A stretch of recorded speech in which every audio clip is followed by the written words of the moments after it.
Okay, so the next one talks about separation sensitive, which the extreme case of it is borderline personality disorder. Okay, so we're not trying to diagnose people here. We're just looking at possible motivations and cues, and we're going to be managing those cues is what you're looking at doing when the trolls attack. Okay, people who identify as separation sensitive are focused on keeping relationships very close, often feel threatened as suggestion of distance. Okay, so we're talking the parent and the child.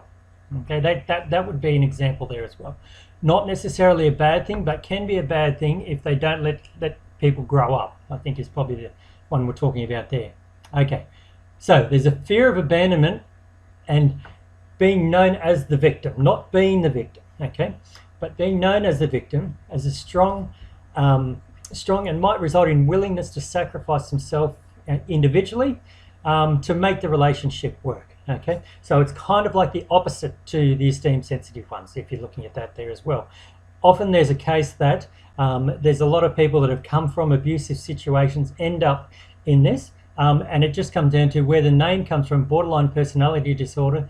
You need to set clear boundaries with them. Okay, now it can be codependent, that they feel happy because you're happy, and if you just did what I said, you'd be happy.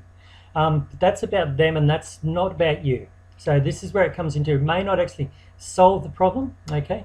They may also be creating problems that they have a solution for, is the other thing that goes on there as well.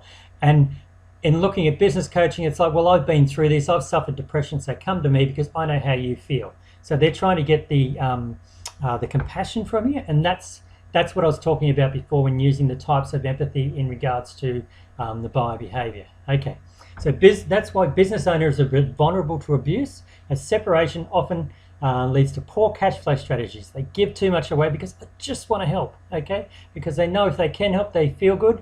But the thing with codependence is that if they can't help, or you tell them that you can't help them, to them, they think that you're going to go away or you're going to leave them if you're no help to them, if they're no help to you.